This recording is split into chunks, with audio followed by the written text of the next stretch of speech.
écoutez Radio Zorit, la radio de l'association Fémazine, faite par les enfants et pour les enfants.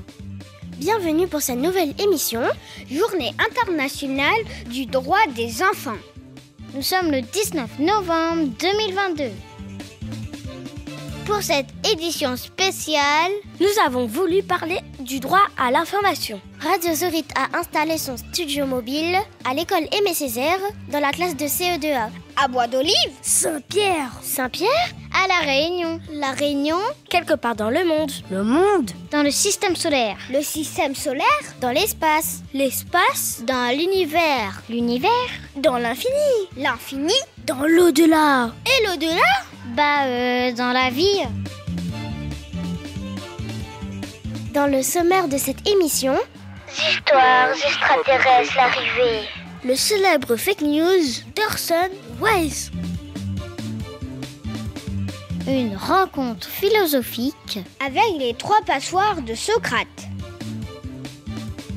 Mais on commence tout de suite avec une information de dernière minute. Le ministère de l'Éducation nationale a prévu un nouvel examen. En effet, à partir de l'année prochaine, tous les élèves de primaire devront passer un examen d'ambidextrie.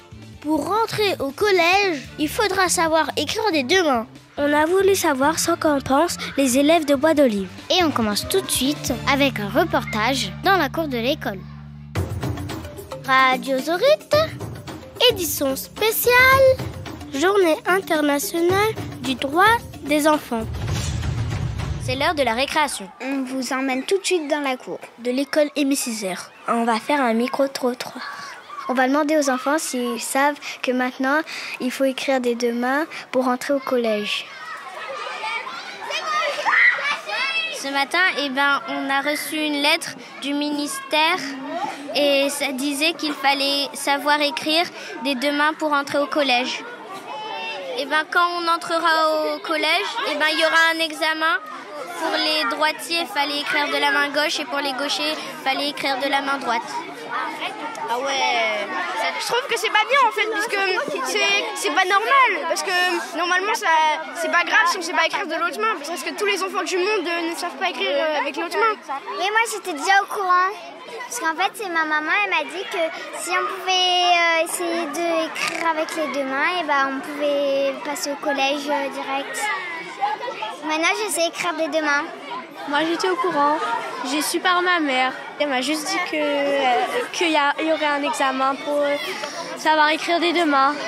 Je trouve ça un petit peu inadmissible parce que c'est quand même grave de ne pas pouvoir aller au collège parce que c'est pas écrire des 2 mains. Moi, je sais écrire de la main droite, mais de la main gauche quand on écrit des fois après ça fait des grabouillages. C'est cool parce que si on peut écrire des 2 mains, si tu es habitué à la main droite et que ton bras droit est cassé, tu peux écrire à la main gauche. Il y en a, je pense, ils peuvent écrire assez bien avec leurs mauvaises mains, mais pas comme ils écrivent avec leurs bonnes mains. Moi, je sais pas trop faire de la main gauche vu que je suis droitière, mais je sais quand même écrire de la main gauche. Genre, imagine que si on réussit pas l'examen, on redouble. On reste en CM2. Heureusement que je me suis entraînée avec la main gauche. Mais si vraiment on n'arrive pas avec la main gauche et qu'on écrit, alors le travail il est bon, mais c'est que la main gauche qui nous fait redoubler. C'est une mauvaise idée parce que après il y en a qui n'arrivent pas à utiliser l'autre main. Et après si on a mal écrit, on redouble. Alors qu'on a passé une bonne période, on a appris beaucoup de choses et donc on doit redoubler encore. Mais du coup, ça fait un petit peu peur parce que on sait que si on ne sait pas écrire de la main gauche ou de la main droite, on redouble. Mais moi, je vais m'entraîner. Du coup, ça fait peur. Moi, je vais m'entraîner dur, là. J'ai envie de passer au collège. Oui, moi aussi. Pour les autres, ce sera un peu dur. Moi, tous les jours, je vais m'entraîner, je vais essayer. C'est à partir. Je vais écrire. Ça va être dur, je comprends pas. Est-ce que c'est vraiment obligé de savoir écrire à la main gauche ? Je sais pas. Je suis sûre que c'est totalement vrai. Je pense que c'est vrai. Non. Oui. Pas trop. 50% oui, 50% non. Oui, mais si c'est une blague, c'est pas drôle et c'était une très mauvaise blague. Radio Zorit, édition spéciale Journée internationale du droit des enfants. Mais alors, c'est vrai cette histoire des amants? Mais non, c'est une fake news. Mais si je te dis, c'est une information. Ça cause vraiment ça. C'est un commérage, ça. Mais alors, c'est quoi une information? Chères auditrices, chers auditeurs, sans plus attendre, voici la définition du petit Larousse. Action d'informer quelqu'un, un groupe de le tenir au courant des événements. Et la définition de Robert. Renseignement ou événement qu'on porte à la connaissance d'une personne, d'un public. Synonyme. Communiquer. Enquête, Instruction. investigation, nouvelle, flash, Tuyau. scoop.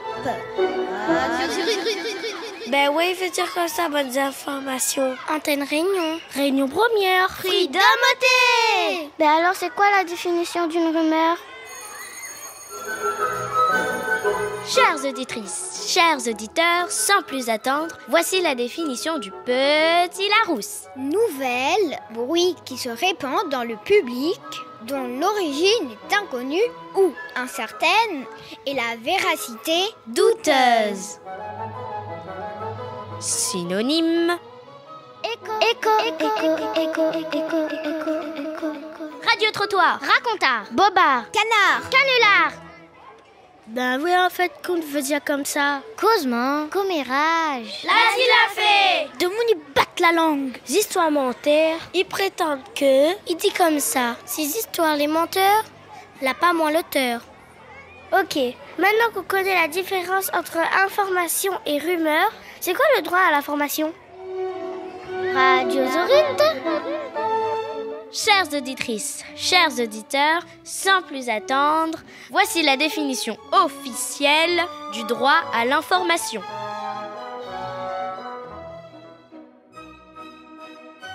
Article 17 de la Convention internationale des droits de l'enfant. Accès à une information appropriée.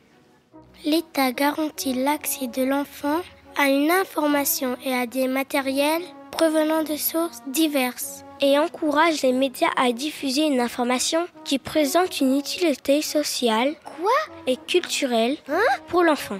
Du coup, ça veut dire quoi? Eh bien, c'est pourtant simple. Ça veut dire que... L'État prend des mesures pour protéger l'enfant contre des matériels nuisibles à son bien-être. Hein? Quoi? Que ça? Tu as le droit de recevoir des informations diversifiées et justes. Les pays doivent veiller à ce que les médias, Radio, télévision, journaux transmettent aux enfants des informations utiles. Ils doivent favoriser le développement des connaissances et la compréhension des autres cultures. Ils doivent encourager la production de livres pour les enfants.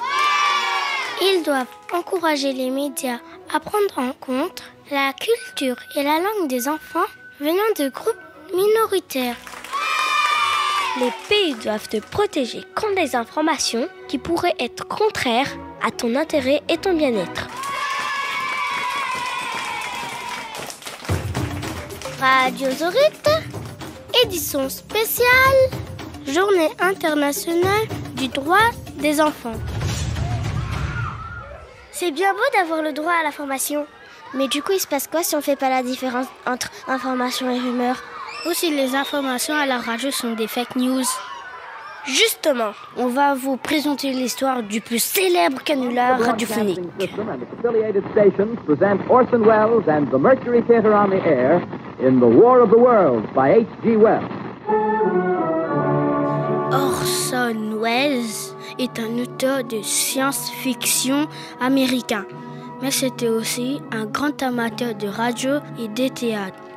Un jour, avec sa compagnie Mercury Theatre, il a fait un fake news énorme à la radio. Ladies and gentlemen, the director of the Mercury Theatre and star of these broadcasts, Orson Welles.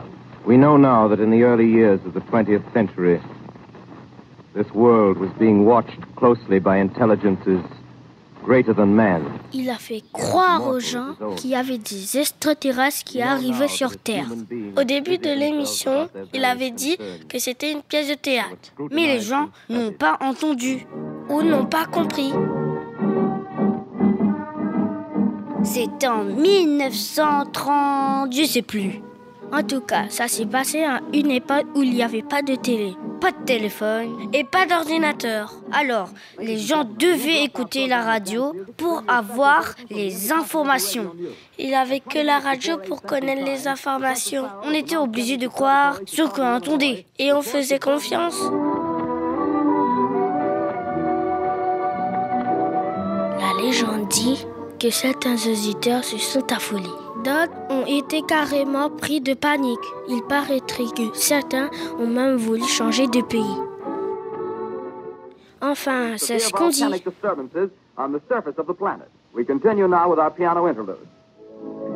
L'histoire se passe dans la petite ville de Robert Smith aux États-Unis. On vous propose un petit extrait de ce canular radiophonique adapté en créole. Histoires extraterrestres, l'arrivée. L'extrait commence avec le reporter qui est déjà sur place. Wait a minute, something's happening. Attends, les affaires! Les pestrés sont dans le trou. Miguel va un crayon lumière saute dans le miroir. Outé, quoi ça? Deux filles sautent dans le miroir là. Tiens, excès de mon avance. Direct dans cette figure. Mon Dieu Seigneur, Banner transformé en feu. Tout l'a brûlé. Deux filles vont de tous les côtés. Viens par ici. Les affaires, les 20 mètres sur mon droit. Mesdames, messieurs la société, Nigel peut continuer notre émission. Transmission est mort. Il passe pli.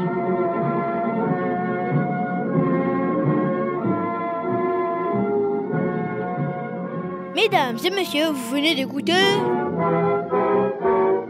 Histoire extraterrestre, l'arrivée. This is Orson Welles, ladies and gentlemen. The Mercury Theater's own radio version of dressing up in a sheet and jumping out of a bush and saying boo. Mais non, en fait, ils n'étaient pas obligés d'y croire. Certains y ont cru parce qu'il n'y avait pas vraiment d'autres moyens de s'informer. Mais alors, du coup, comment on fait pour faire la différence? Parlons d'une autre époque où il n'y avait même pas la radio pour s'informer. On va vous faire écouter un dialogue entre Socrate et son disciple. C'est qui Socrate? Socrate, c'est un homme très intelligent. C'est un homme sage. Il aide les gens.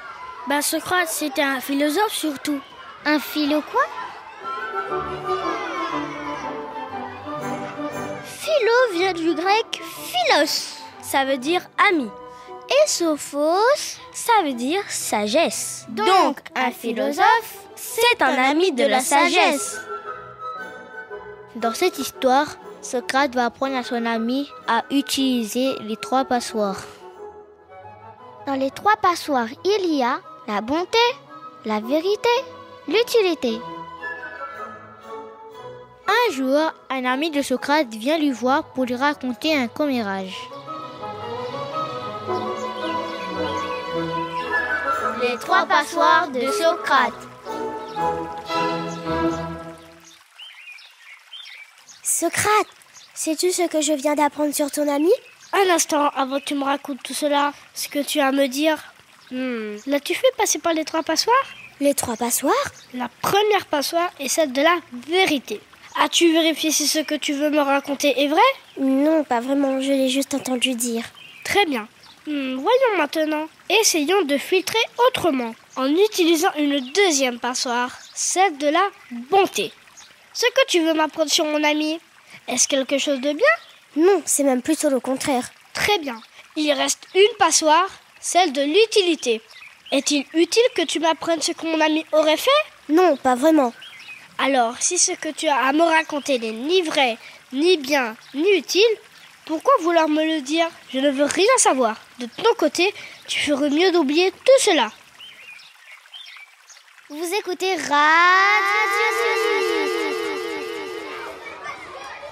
Avant de raconter toutes sortes de choses sur les autres, il est bon de prendre le temps de filtrer ce qu'on aimerait dire. Si c'est vrai, si c'est bon, si c'est utile. Avant de raconter ou de croire n'importe quoi, il faut comparer les informations, aller chercher la vérité, être logique, ne pas toujours faire confiance, ne pas se taire, s'exprimer, écouter les parents, ne pas toujours écouter les parents, réfléchir par soi-même, ne pas avoir peur, avoir confiance en soi. Mesdames et messieurs de la société, chères auditrices, chers auditeurs, notre émission spéciale Journée internationale des droits de l'enfant se termine. Pour cette édition spéciale consacrée aux droits de l'information, Radio Zorite avait installé son studio à l'école Aimé Césaire, en direct de la classe CE2A à Bois d'Olive, Saint-Pierre de la Réunion, dans le monde de l'univers intersidéral du cosmos galactique. Merci à tous de nous avoir écoutés sur Radio Zorite, la radio de Fémacine, faite par les enfants et pour les enfants. Alors n'oubliez pas, à coup de Pacoméraz, ne croyez pas tout et surtout, ayez confiance en vous. Bonne journée.